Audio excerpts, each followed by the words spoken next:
আজিৰ পৰা প্ৰায় 500 বছৰৰ আগত ইটালীৰ এজন জিনিয়াছ লিওনাৰ্ডো দা ভিঞ্চিয়ে এখন এনেকুৱা চিত্ৰ বনাইছিল যিখন আজিও ৰহস্যময় হৈ আছে।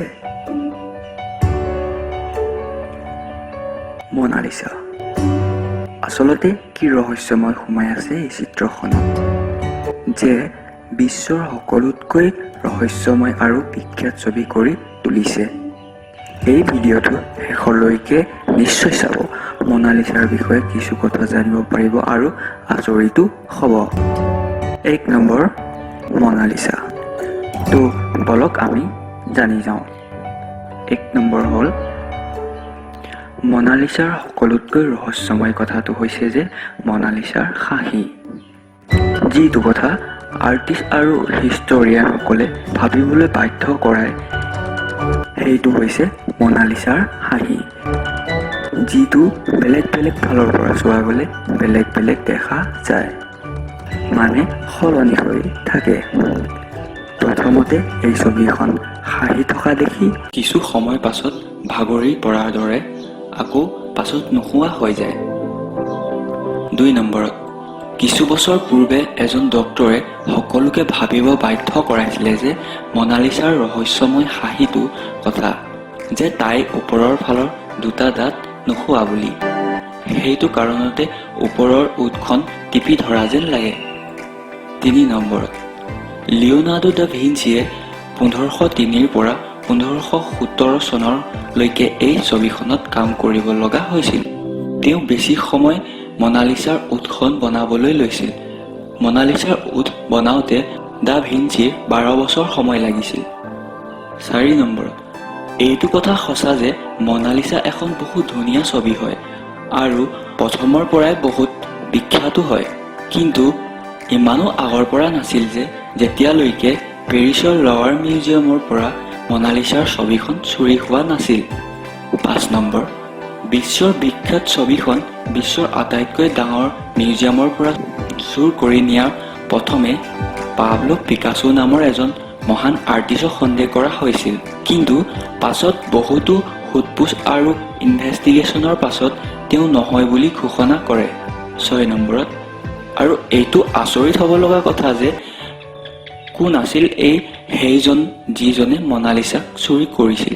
1911 চনৰ 21 আগষ্টত সেই মিউজিয়ামৰে কাম কৰা এজন ব্যক্তিয়ে চুৰি কৰিছিল, যাৰ নাম আছিল ভিনচেঞ্জো পুৰুগিয়া। 7 নম্বৰ ভিনচেঞ্জো পুৰুগিয়া ইটালীৰ এজন বহু দেশভক্ত নাগৰিক আছিল। তেওঁৰ মতে নিজৰ দেশৰ ছবিখন নিজৰ দেশৰ মিউজিয়ামত থাকিব লাগে, মানে ইটালীৰ মিউজিয়ামত থাকিব লাগে। 2 বছৰৰ পাছত যেতিয়া ইটালীৰ আৰ্ট মিউজিয়ামৰ ডাইৰেক্টৰজনক ভিনচেঞ্জোই মনালিসা ছবিখন বিকিবলৈ নিছিল, তেতিয়া তেওঁক গ্ৰেপ্তাৰ কৰা হৈছিল আৰু 2টা সপ্তাহ ইটালীৰ মিউজিয়ামতে মনালিসা ছবিখন ৰখা হৈছিল। 2 সপ্তাহ ৰখাৰ পাছত 4 জানুৱাৰী 1914ত পুনৰ পেৰিছৰ মিউজিয়ামলৈ লৈ অনা হয় আৰু ভিনচেঞ্জোক তেওঁ কৰ্মৰ বাবদ 6 মাহ জেলত ৰখা হৈছিল, কিন্তু তেওঁ দেশৰ প্ৰতি থকা চিন্তাৰ বাবদ তেওঁক ৰিহা কৰি দিয়া হয়। মনালিসা আৰু এখন হুবহু একেই ছবিও আছে, সেইখন লিওনাৰ্ডো দা ভিঞ্চিয়ে অঁকাৰ দৰে হুবহু। কোৱা হয় যে দা ভিঞ্চিৰ সময়তে তেওঁ এজন শিষ্যই আঁকিছিল আৰু শিষ্যজনৰ নাম ফ্ৰেন্সিস্কো মেলজি আছিল আৰু সেইখন ছবি স্পেইনৰ ৰাজধানী মেড্ৰিডৰ প্ৰাডো মিউজিয়ামত ৰখোৱা হৈছে। তো বন্ধু বান্ধৱীসকল, এইখিনিতে মই এটা ৰিকুৱেষ্ট কৰোঁ যে যদি ভিডিঅ'টো চাই আছে তেন্তে নিশ্চয় লাইক আৰু কমেণ্ট কৰিবলৈ নাপাহৰিব, লগতে ছাবস্ক্ৰাইব কৰি ল'ব যাতে আগলৈকে এনেকুৱা ধৰণৰ ভাল লগা ভিডিঅ'বোৰ চাবলৈ পাই থাকে। 8 নম্বৰ আজিলৈকে এইটোও ৰহস্য হৈ আছে যে মনালিসা কোন আছিল, মানে দা ভিঞ্চিয়ে এইখন কাৰ ছবি আঁকিছিল, কোন আছিল সেইগৰাকী মহিলা। কিছুমান বিশেষজ্ঞ অনুসৰি কোৱা হয় যে ইটালীৰে এগৰাকী মহিলা আছিল যাৰ নাম আছিল লিজা গেৰাডিনি, কিন্তু আৰু এটা থিয়ৰী আছে যে মনালিসা লিওনাৰ্ডো দা ভিঞ্চিয়ে নিজকে এগৰাকী মহিলাৰ ৰূপত আঁকিছিল। 9 নম্বৰত এই সুন্দৰ ছবিখনক লোকচান কৰিবৰ বাবেও বহুতো চেষ্টা কৰা হৈছিল। 1956 চনত বলিভিয়ান টুৰিষ্ট এজনে এটা শিলো দলিয়াইছিল, যিটো আজিও মনালিছাৰ বাওঁ হাতৰ তলৰ কোণৰ ফালে চালে অলপ দেখা পোৱা যায়। তাৰ পাছত এজনে পুনৰ ক্ষতি কৰিব বিচাৰিছিল, কিন্তু সক্ষম নহ'ল কাৰণ মনালিছাক এখন বুলেট প্ৰুফ গ্লাছৰ ভিতৰত ৰখা হৈছিল। 2009 চনতো এগৰাকী ৰাছিয়ান মহিলাই ক্ষতি কৰিব বিচাৰিছিল যদিও কৰিব নোৱাৰিছিল।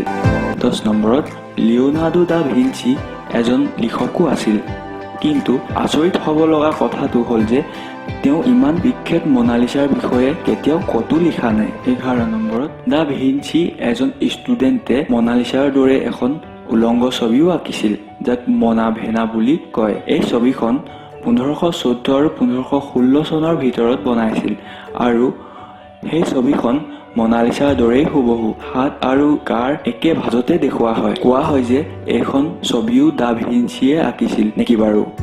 এইখন ছবি পেৰিছৰ এটা মিউজিয়ামত ৰখা হৈছে। দা ভিঞ্চিয়ে মনালিছাক আঁকিবৰ বাবে 30ৰো অধিক লেয়াৰ ব্যৱহাৰ কৰিছিল। 13 নম্বৰত মনালিছা ছবিখন বহু মূল্যৱান হয়। গিনিছ ৱৰ্ল্ড ৰেকৰ্ডৰ অনুসৰি মনালিছা বুৰঞ্জীৰ সকলোতকৈ মূল্যৱান ছবি হয়। 1962 চনত ইয়াৰ মূল্য 100 মিলিয়নৰো অধিক আছিল আৰু 2019 চনত প্ৰায় $700 মিলিয়ন অধিক আছিল, কিন্তু ইয়াক বিকিবলৈ বন্ধ কৰি দিয়া হৈছে। কাৰণ এই ছবিখন বিকা আৰু কিনাৰ বাবে নহয়, কেৱল আমাৰ সকলোৰে বাবে। 14 নম্বৰত 1519ত দা ভিঞ্চি মৃত্যুৰ পাছত ফ্ৰান্সৰ ৰজাসকলৰ লগত মনালিছা ছবিখন আছিল আৰু ই বৰ বেছি বহল আৰু ডাঙৰ নহয়, কেৱল 30x21 ইঞ্চৰ হয় আৰু ইয়াৰ ওজন প্ৰায় 8 কিলোগ্ৰামৰ। দা ভিঞ্চিয়ে এই ছবিখন কোনো কাগজত অঁকা নাছিল, ইয়াক এটা কাঠৰ টুকুৰাত অইল পেইণ্টে আঁকিছিল আৰু ইমান ভালদৰে আঁকিছিল যে ইয়াত ব্ৰাছৰ চিলো দেখা পোৱা নাযায়। 15 নম্বৰ আৰু এই ছবিখনত এটা প্ৰশ্ন হয় যে ইয়াত চকুৰ পাৰি আৰু চেলাউৰি কিয় বনোৱা নাছিল। হয়, 2017 চনত এজন ফ্ৰান্সৰ বিশেষজ্ঞ পাস্কেল কোটে হাই ৰিজলিউশ্যন স্কেনৰ দ্বাৰা গম পাইছিল যে দা ভিঞ্চিয়ে মনালিছা চকুৰ পাৰি আৰু চকুৰ চেলাউৰি বনাইছিল। তেওঁ কয় যে বাৰে বাৰে চাফা কৰা আৰু সময়ৰ লগত লাহে লাহে নাইকিয়া হৈ গৈছে বুলি। 16 নম্বৰত পেৰানৰ্মেল ক্ৰচিবল নামৰ এটা ৱেবছাইটত কয় যে মনালিছাৰ ছবিত এলিয়েনৰ লগতো কিছু সম্বন্ধ আছে। ইয়াক যদি বাওঁফালৰ পৰা এখন আইনা বা গ্লাছ সংযোগ কৰি লগাই চোৱা হয়, তেতিয়া এলিয়েনৰ দৰে এটা চেহেৰা দেখা যায়। আৰু এটা থিয়ৰীয়ে ভাবিব বাধ্য কৰায় যে দা ভিঞ্চিয়ে এই পেইণ্টিংখনৰ লেফ্ট ছাইডত বহু গোপনে এটা মেছেজ ৰাখিছিল। মেছেজটো ইটালিয়ান ভাষাত লিখা আছে, লা ৰিস্পোষ্টা তুৰ্বা কি। ইয়াৰ অৰ্থটো হৈছে এই উত্তৰটো ইয়াতে আছে, কিন্তু ই কিমানলৈকে সত্য সেইটো ক'ব পৰা নাযায়। আৰু এটা কথা হ'ল যে মনালিছা ছবিখনৰ বন্ধু বান্ধৱীটো সকলো সমগ্ৰ বিশ্বতে আছে আৰু ইয়াৰ ওপৰত বহু গান আৰু কবিতাও লিখা হৈ গৈছে। যেতিয়াৰ পৰা এই ছবিখন পেৰিছৰ লৱাৰ মিউজিয়ামত ৰখা হৈছে, তেতিয়াৰ পৰা তাইক ভালপোৱা সকলৰ পৰা চিঠিও পাব ধৰিছে আৰু আশা কৰা সকলৰ পৰা গোলাপ আদিৰ দৰে নানা ধৰণৰ ফুলো পাব ধৰিছে। 18 নম্বৰত মনালিছা শব্দটো ইংলিছত মনালিছাই লিখা হয়, কিন্তু ইয়াৰ শুদ্ধ লিখনিটো হ'ল মনা লিজা। কোনোবা ইয়াক মনালিছা বুলি কয় আৰু কোনোবা মনালিজা বুলিও কয়, কিন্তু ইটালীৰ সঠিক প্ৰনাউন্সিয়েশ্যনটো হয় মনা লিজা। ইয়াৰ অৰ্থটো হৈছে মাই লেডি। তো বন্ধু বান্ধৱীসকল, ভিডিঅ'টো কেনে লাগিলে কমেণ্ট বক্সত জনাবলৈ নাপাহৰিব। লগতে ছাবস্ক্ৰাইব কৰি ল'ব আগলৈকেও এনেকুৱা ধৰণৰ ভাল লগা ভিডিঅ'বোৰ চাবলৈ পাই থাকিবৰ বাবে। তো আজিলৈ ভিডিঅ'টো ইমানতে। জয় আই অসম।